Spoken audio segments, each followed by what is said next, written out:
नमस्कार, मनी गुरु में आप सभी का स्वागत है। मैं हूं स्वाति रायना। साल का वो समय आ गया है जब आपको अपने टैक्स सेविंग इन्वेस्टमेंट का अप्रूव देना होता है। एक बाकायदा फॉर्म भरकर आप बताते हैं कि आपने टैक्स सेव करने के लिए बीते साल में कहां पर इन्वेस्ट किया है। लेकिन कई बार इसमें भी कंफ्यूजन लोगों के सामने आ जाता है और उस कंफ्यूजन से बचने के लिए आपको क्या क्या करना चाहिए। इन्वेस्टमेंट प्रूफ में आप कौन से इन्वेस्टमेंट्स दिखा सकते हैं, अगर इन्वेस्टमेंट प्रूफ नहीं भर पाए तो क्या नुकसान आपको हो सकता है या फिर क्या आप रिफंड भी ले सकते हैं उसका। इस पर आज हम करने वाले हैं खास चर्चा और हमारे साथ आज रहेंगे दो खास मेहमान। परिचय करा दें, आज हमारे साथ हैं सुजीत बांगर, ये फाउंडर हैं taxbuddy.com से। सुजीत, आपका बहुत स्वागत है। साथ ही हमारे साथ हैं टैक्स एक्सपर्ट राज चावला। राज, आपका भी बहुत स्वागत है। दोनों ही खास मेहमानों से आज हम बातचीत करें उससे पहले आज शो में क्या खास है जरा उस पर एक नजर डाल लेते हैं। आज हम शो में जानेंगे क्या है इन्वेस्टमेंट प्रूफ और इसे भरने का क्या है सही तरीका। इन्वेस्टमेंट प्रूफ में आपको क्या क्या चीजें दिखानी होती हैं, investment proof versus investment declaration, दोनों में क्या है फर्क। साथ ही इन्वेस्टमेंट प्रूफ भरते वक्त किन बातों का आप रखें ध्यान।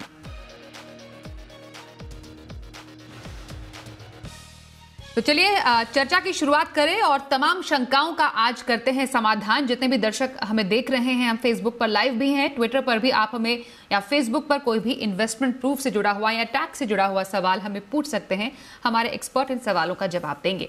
सबसे पहले इन्वेस्टमेंट प्रूफ की जब बात आती है सुजीत, जैसा कि नाम ही कहता है कि आपके इन्वेस्टमेंट आपने कहाँ किया है उसका प्रूफ दीजिए। एग्जैक्टली इस टाइम पर क्या इंपॉर्टेंस होती है इन्वेस्टमेंट प्रूफ की और क्यों जरूरी है ये भरना? जब इन्वेस्टमेंट डिक्लेरेशन और इन्वेस्टमेंट प्रूफ क्रोनोलॉजिकली सबसे पहले अपने एम्प्लॉयर को हमें इन्वेस्टमेंट डिक्लेरेशन देना पड़ता है कि हम इस प्रकार से इन्वेस्ट कर रहे हैं जिसके कारण मेरी टैक्स में ये बचत होगी और इसके कारण मेरे एम्प्लॉयर ने मेरा टीडीएस कम करना चाहिए। एंड इसके कारण पहले इन्वेस्टमेंट डिक्लेरेशन देना पड़ता है। और जब लास्ट क्वार्टर आता है फाइनेंशियल ईयर का, जैसे अभी लास्ट क्वार्टर चालू हो गया है जनवरी से, तो जनवरी फरवरी में जब टीडीएस की चीजें कंपाइल की जाती है कंपनी में, तब उस समय इन्वेस्टमेंट का प्रूफ कंपनी को देना पड़ता है। एंड इन्वेस्टमेंट का प्रूफ आने के बाद तो कंपनी का जो एचआर डिपार्टमेंट होता है वो उस हिसाब से टैक्स प्लानिंग, टैक्स सेविंग जो किया है उसको क्रेडिट देके, अगर उसका 100 रुपए टीडीएस होने वाला है विदाउट एनी इन्वेस्टमेंट, तो इन्वेस्टमेंट के कारण उसका टैक्स बचने के बाद उसका अगर 80 रुपए टीडीएस होने वाला है तो वो 20 रुपए का टीडीएस उसका नहीं होगा। तो इसलिए इन्वेस्टमेंट प्रूफ देना बहुत जरूरी है और ये सही समय है उसके लिए। तो इन्वेस्टमेंट प्रूफ देने का सही समय यही है, मतलब आपको अपने जो एम्प्लॉयर है उसको ये बताना होता है एक फॉर्म फिल करके कि आपने बीते वर्ष कहां पर इन्वेस्ट किया है, जिससे कि आप अपना टैक्स कटने से बचा सकते हैं, जैसा कि सुजीत ने बताया। अब आपको कौन कौन से दस्तावेज देने होते हैं ये जरा और ध्यान से समझिए। राज चावला जी से पूछते हैं। राज चावला जी, जब हम इन्वेस्टमेंट प्रूफ में डॉक्यूमेंट्स की बात करते हैं, हालांकि ये क्लियर कट तो हर एक कंपनी में जो डॉक्यूमेंट होता है उस पर क्लियरली लिखा होता है कि आपको कौन से डॉक्यूमेंट देने हैं, पर फिर भी कोई ना कोई कंफ्यूजन हो जाती है कि हमने कहीं पर इन्वेस्ट किया था, क्या ये वो डॉक्यूमेंट चलेगा कि नहीं चलेगा, यहाँ पर कोई मिस आउट हो गया डॉक्यूमेंट भरना, वो दे सकते हैं कि नहीं दे सकते। ये आप पूरी कंफ्यूजन क्लियर कर लीजिए कि कौन से डॉक्यूमेंट इन्वेस्टमेंट प्रूफ के समय किसी एक एम्प्लॉय को जमा करने होते हैं।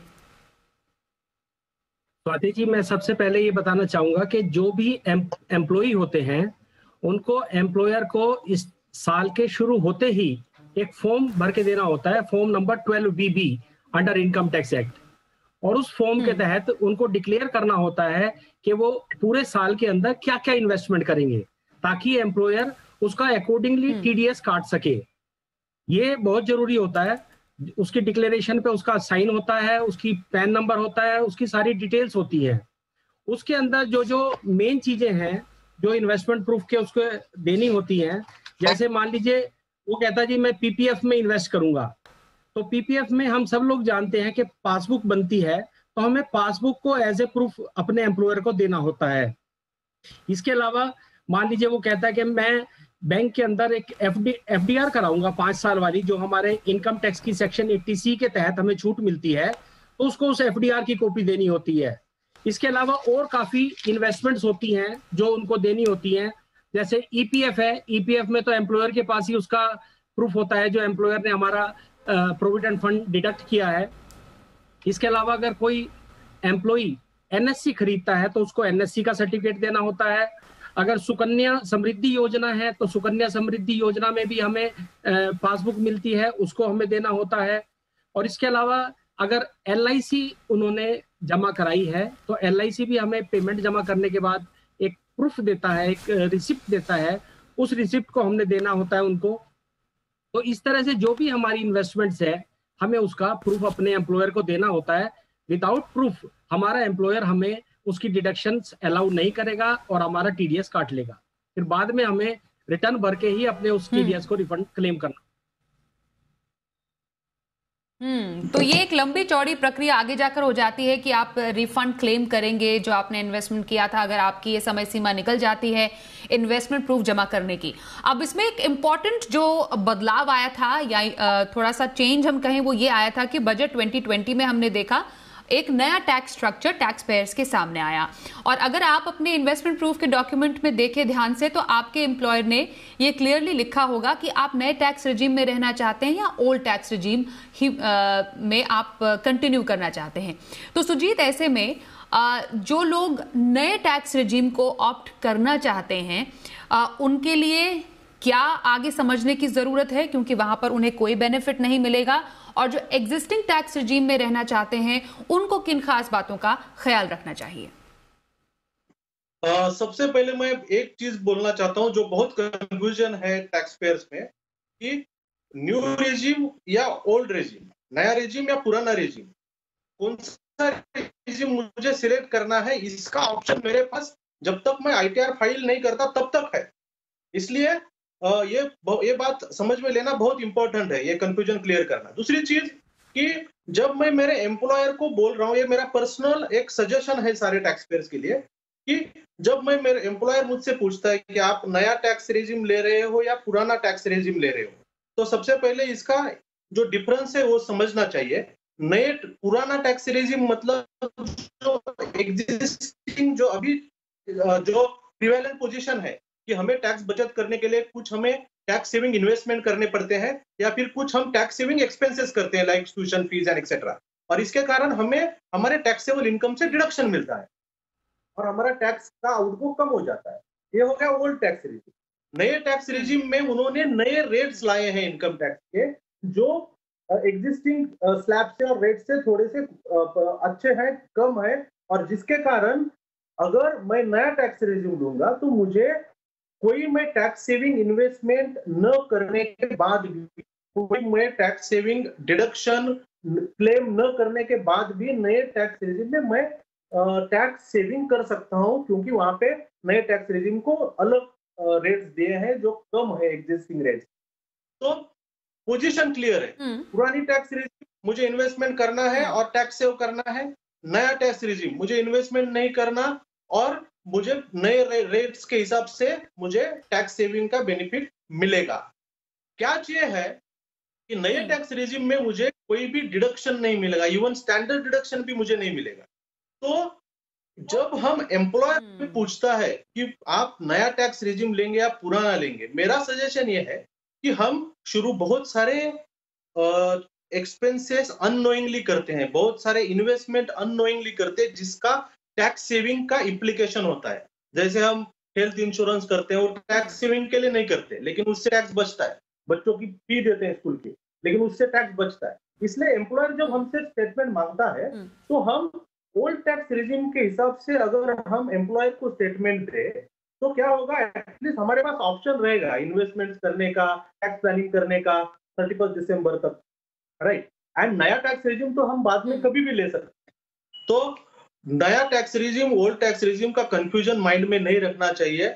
नया टैक्स रेजिम जो है वो डिसाइड करने के लिए हमें बहुत कॉन्शियस और इन्फॉर्म डिसीजन लेना है, क्योंकि फिर से मैं ये पॉइंट रिट्रेट करूंगा कि मैं मेरे बेटी के स्कूल के लिए फीस देता हूँ, इससे मेरा टैक्स बचता है।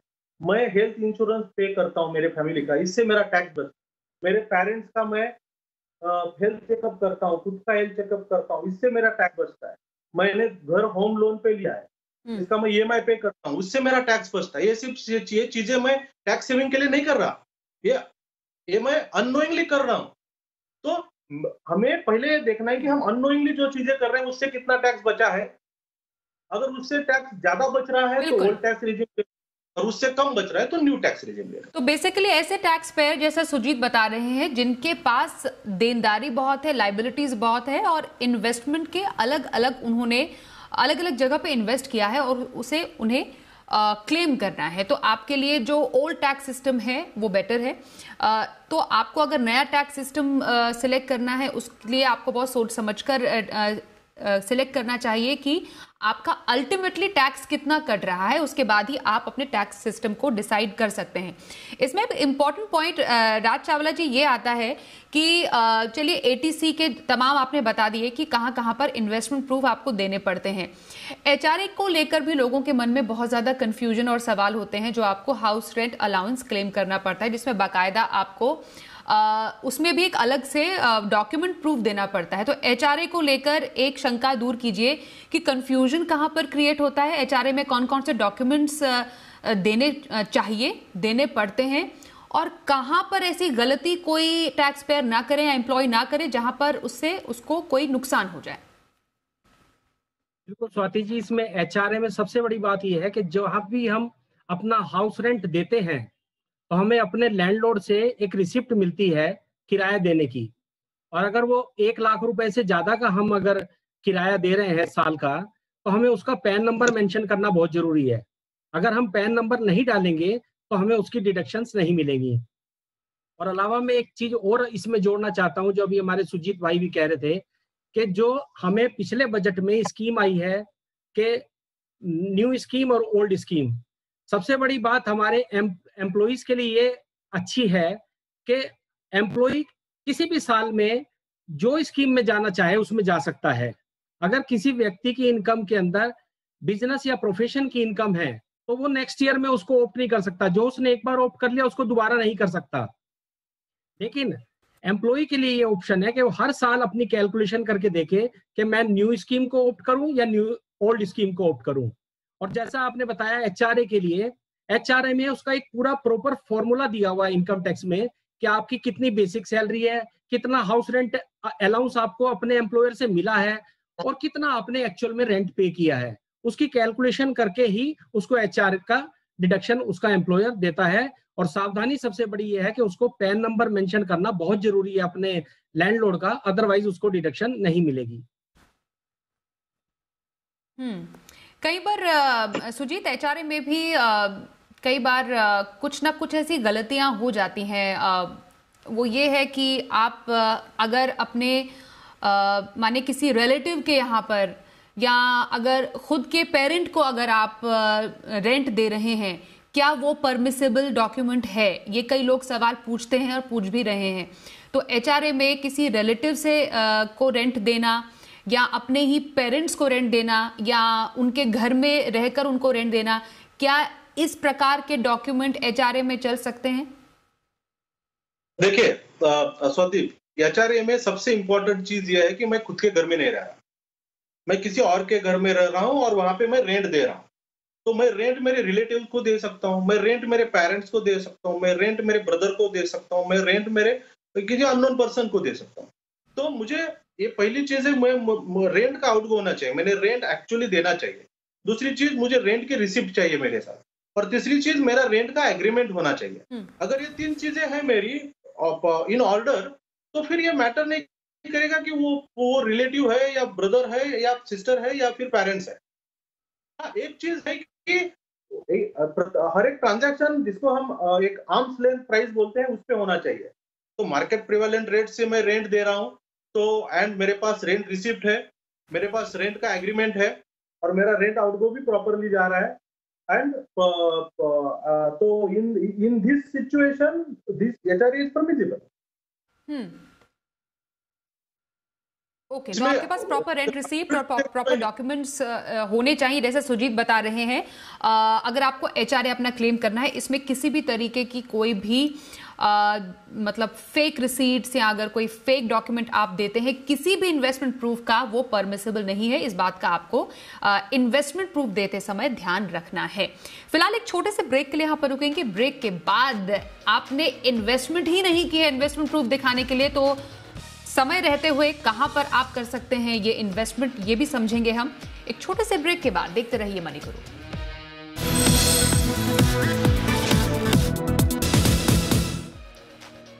तो आज हम इन्वेस्टमेंट प्रूफ से जुड़ी हुई आपकी तमाम कंफ्यूजन को दूर कर रहे हैं। हमारे साथ दो खास मेहमान हैं, taxbuddy.com के फाउंडर सुजीत बांगर, साथ ही टैक्स एक्सपर्ट राज चावला से भी हम बात कर रहे हैं।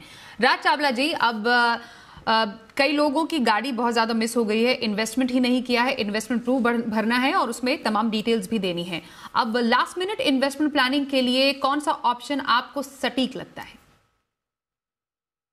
सबसे अच्छा जो मुझे इन्वेस्टमेंट लगता है, किसी भी, चाहे वो एम्प्लॉय है, चाहे वो सेल्फ एम्प्लॉयड है, चाहे बिजनेसमैन है, पीपीएफ। पीपीएफ को अगर आप 31 मार्च को भी इन्वेस्ट कर देते हैं तो भी आपको उसकी पूरी डिडक्शन मिलती है। कुछ डिडक्शंस ऐसी हैं सेक्शन 80C में जिसको आपको प्लानिंग से ही चलना पड़ता है, तभी आपको इनकम टैक्स में रिबेट मिलती है। जैसे अगर आपने हाउसिंग लोन की इंस्टॉलमेंट पे कर रहे हैं, तो अगर आपने सारा साल उसको पे किया तभी आपको उसकी सेक्शन 80C में छूट मिलती है। या आप अपने बच्चों की स्कूल की फीस क्लेम कर रहे हैं, वो आपने रेगुलर पे किया तभी आपको छूट मिलती है। लेकिन कुछ डिडक्शंस ऐसी हैं जो लास्ट मोमेंट पे, यानी कि आप मार्च के मंथ में 31 मार्च को भी अगर पे कर देंगे तो भी आपको मिलेगी। मैं उसके लिए आपसे डिस्कस करना चाहूंगा। सबसे पहला है पीपीएफ, जो मेरी सबसे पहली पसंद है, पब्लिक प्रोविडेंट फंड। इसका फायदा क्या होता है कि इसमें एक तो हाईएस्ट रेट ऑफ रिटर्न मिलती है, नंबर 2 जो इसकी इनकम है वो सेक्शन 10 में पूरी तरह से एग्जेम्प्ट है, तो ये सबसे अच्छी इन्वेस्टमेंट है। इसके अलावा आप 5 साल के लिए एफडीआर करा सकते हैं, उसको भी आप 31 मार्च को भी कराएंगे तो आपको छूट मिलेगी। और इसके अलावा आप इंफ्रास्ट्रक्चर बॉन्ड ले सकते हैं, एनएससी ले सकते हैं, एनएसएस ले सकते हैं, ईएलएसएस ले सकते हैं, या आप जो अपना इक्विटी लिंक्ड सेविंग स्कीम है ईएलएसएस, वो भी ले सकते हैं। तो ये सारी चीजें हैं जो आप लास्ट मोमेंट पे भी चाहें लेके और अपने टैक्स की बचत कर सकते हैं। तो बहुत सारे ऑप्शंस है। सुजीत, आपकी नजर में बेस्ट ऑप्शन जो लास्ट मिनट इन्वेस्टर्स हैं उनके लिए कौन सा ऑप्शन आप सजेस्ट करेंगे? मैं लास्ट मिनट के जो इन्वेस्टर हैं उनके लिए एक सुझाव ये दूंगा कि सबसे पहले आप खुद आप साल भर में हमने क्या किया है उसका एनालिसिस कीजिए। एक कागज लीजिए, पेन लीजिए और अपने बच्चों की ट्यूशन फी कितनी पे किए ये देखिए। हमने और घर का लोन का हमने ईएमआई पे किया है। अभी कोविड से हम सब वापस आए हैं तो मेडिकल चेकअप का एक्सपेंसेस हमने किया है क्या, ये देखिए। और सीनियर सिटीजन हमारे घर में होते हैं तो उनका हमने इंश्योरेंस किया है क्या, हम ये देखिए। तो ये सारी चीजें जो अननोइंगली हम करते हैं वो पहले लिख के लीजिए, और वो लिखने के बाद आप देखिए कि हमारा जो 1,50,000 का ब्रैकेट है एटीसी का, उसमें से ऑलरेडी हमने कितना कवर किया है, और उसमें से अगर कुछ बाकी है तो फिर जैसे अभी चावला जी ने सजेस्ट किया तो ईपीएफ अच्छा ऑप्शन है। आप एनपीएस में इन्वेस्ट कर सकते हो जिसका रिटर्न्स जो almost market link sort of आता है। एंड मेरा सजेशन रहेगा ईएलएसएस, जो यंगस्टर है, जो 30s में है, अर्ली 40s में है, तो उनको ईएलएसएस की आदत लगनी चाहिए। ईएलएसएस से हम इक्विटी इन्वेस्टमेंट के एटलीस्ट हम शुरुआत तो कर सकते हैं। तो ईएलएसएस, एनपीएस और ईपीएफ ये बहुत अच्छे ऑप्शंस हैं। बट मेरा सजेशन ये रहेगा कि आप पहले खुद हमने अननोइंगली कितना टैक्स सेव किया है वो पहले देखिए, वो वर्कआउट कीजिए। शायद ऐसा होगा कि आपका टैक्स सेविंग ब्रैकेट बहुत कम बचा होगा, अननोइंगली आपने बहुत सारा 1,50,000 का जो लिमिट है वो मतलब आपने ऑलरेडी बहुत सारा कवर किया होगा, ये भी हो सकता है। तो इसलिए पहले हमें जांचना चाहिए कि मैंने ऑलरेडी कितना अननोइंगली टैक्स सेव किया है, और अगर कुछ बाकी है जिस पोर्शन जो मैं सेव कर सकता हूं तो फिर कोई चिंता की बात नहीं है। जनवरी, फरवरी, मार्च ये 3 महीने में हम ईपीएफ में इन्वेस्ट कर सकते हैं, एनपीएस में इन्वेस्ट कर सकते हैं, ईएलएसएस में इन्वेस्ट करते हैं। जो यंगस्टर्स है अर्ली 40s में, 30s में और 20s में है, उनके लिए तो मेरा सजेशन रहेगा कि आप ईएलएसएस में इन्वेस्ट कीजिए। एंड बाकी जिसको रिटायरमेंट प्लानिंग और गोल बेस्ड अदर थिंकिंग्स है, तो उसमें ईएलएसएस के साथ ईपीएफ एंड एनपीएस का भी वो ऑप्शन चूज कर सकते हैं। ओके, राज चावला जी, एनपीएस के बारे में आपसे थोड़ा समझना और चाहेंगे, क्योंकि डेफिनेटली ये भी एक काफी पॉपुलर इन्वेस्टमेंट ऑप्शन होता जा रहा है। इसमें थोड़ा एलिमेंट डेफिनेटली पेंशन स्कीम के साथ साथ इन्वेस्टमेंट का भी होता है, इक्विटी एक्सपोजर भी है।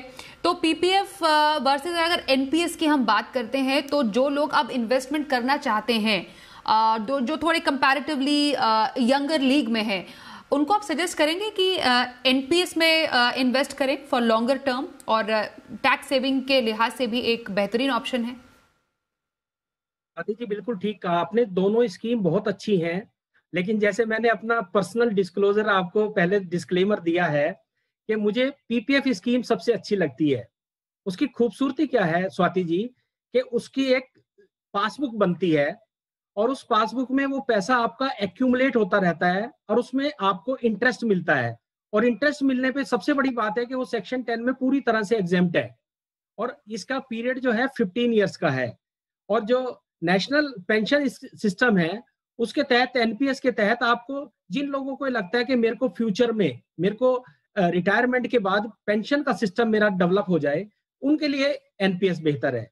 लेकिन जिनको ये लगता है कि मैं 15 साल तक पैसे को एक्यूमुलेट करके उसके ऊपर मुझे इंटरेस्ट भी मिल जाए, और पीपीएफ में एक और ये फायदा होता है कि आप उसको 5 साल के लिए एक्सटेंड भी करा सकते हैं। यानी कि 15 साल का तो उसका पीरियड है ही है, उसमें आप 5 साल और ऐड करके उसको 20 ईयर्स में पैसे को एक्यूमुलेट करके उस लमसम पैसे को यूज कर सकते हैं। तो जिनको लमसम पैसा चाहिए उनके लिए पीपीएफ बेहतर है, और जिनको पेंशन की तरह से पैसा चाहिए उनके लिए एनपीएस बेहतर है। दोनों स्कीम बेहतर है, दोनों अच्छी है। और अंत में सुजीत जी, आपसे समझना चाहेंगे कुछ ऐसी गलतियां जो करने से बचना चाहिए किसी भी टैक्स पेयर को इस टाइम पर, क्योंकि लास्ट मोमेंट पे कुछ ऐसी मिस्टेक्स हो जाती है, और अगर डेट छूट जाए, अगर आपने इन्वेस्टमेंट ही नहीं की है, तो ये टैक्स रिफंड का प्रोसेस कैसा होता है फिर? तो 2 पॉइंट है। पहले कि लास्ट मिनट में इन्वेस्टर्स क्या गलती कर सकते हैं, और दूसरा रिफंड का प्रोसेस। तो लास्ट मिनट पे 100% टैक्स पेयर जो गलती करते हैं, दे गेट, वो ट्रैप में अटक जाते हैं कि फरवरी आया है, कोई इन्वेस्टमेंट नहीं किया, कोई आता है बंदा, वो बोलता है कि आपने कुछ टैक्स सेविंग इन्वेस्टमेंट नहीं किया, तो इन्वेस्टमेंट के लिए आपको 1.5 लाख का इन्वेस्टमेंट से, टैक्स सेविंग के लिए 1.5 लाख का इन्वेस्टमेंट करना पड़ता है। तो आप ये इंश्योरेंस पॉलिसी ले लो, आप ये मनी बैक पॉलिसी ले लो, इस प्रकार का सजेशंस दिए जाते हैं, और उस ट्रैप में हम अटक जाते हैं। तो मेरा ये कहना है सबको, टैक्स पेयर्स को, कि जिन्होंने अननोइंगली आज तक टैक्स प्लानिंग नहीं किया इस फाइनेंशियल ईयर में, तो कोई चिंता की बात नहीं है। अभी 2 महीने है हमारे पास। जैसे मैंने पहले ही बोला, वैसे आप पहले ऑलरेडी हमने कितना टैक्स सेव किया है उसका आप वर्किंग कीजिए, और उस वर्किंग के बाद उसको 1,50,000 से माइनस कीजिए। जो बचती है राशि, उतना इन्वेस्टमेंट आप ईपीएफ में कर सकते हैं, एनपीएस में कर सकते हैं, ईएलएस में कर सकते हैं। तो शांत दिमाग से हम अगर ये इन्वेस्टमेंट का प्लानिंग करेंगे, तो बचे हुए जो 2 महीने हैं इस फाइनेंशियल ईयर के, उसमें भी हम बहुत अच्छी तरीके से tax saving tax saving implement कर सकते हैं। आगे की बात यह है रिफंड की। तो रिफंड जो है, कि रिफंड इज बाय प्रोडक्ट, कि अगर आपने टैक्स प्लानिंग किया है, लेकिन आपने इन्वेस्टमेंट का प्रूफ और इन्वेस्टमेंट डिक्लेरेशन अपने एम्प्लॉयर को देने में आप कम पड़ गए। तो मैंने 1.5 लाख का इन्वेस्टमेंट किया है, लेकिन मेरे एम्प्लॉयर को मैंने बताया नहीं, क्योंकि मैंने मार्च महीने में अचानक कर दिया, राइट। तो इस केस में मुझे रिफंड आ जाएगा, क्योंकि मेरा एम्प्लॉयर टैक्स डिडक्ट करेगा, और मैंने ऑलरेडी इन्वेस्टमेंट किया है, इसलिए मैं वो रिटर्न में मैं वो रिफंड क्लेम करूंगा। तो रिफंड क्लेम करने के लिए सबसे इंपॉर्टेंट चीज है टाइमली फाइलिंग ऑफ रिटर्न। आप समय पे अपना इनकम टैक्स का रिटर्न फाइल कीजिए। दूसरी इंपॉर्टेंट बात यह है कि उसमें कोई आप एक सिली मिस्टेक न होने दीजिए, कि जिसके कारण की नोटिस आ जाए आपको। इससे क्या होता है, प्रोसेस और लंबा हो जाए।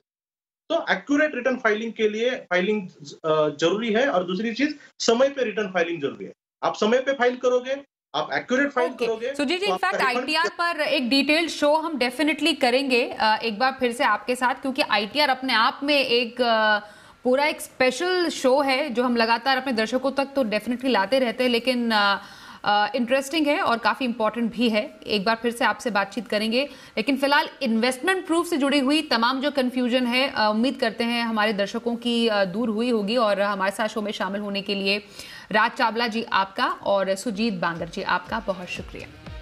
तो इसी के साथ आज के इस शो में बस इतना ही। वक्त एक छोटे से ब्रेक का हो गया है, पर खबरों का सिलसिला जारी रहेगा।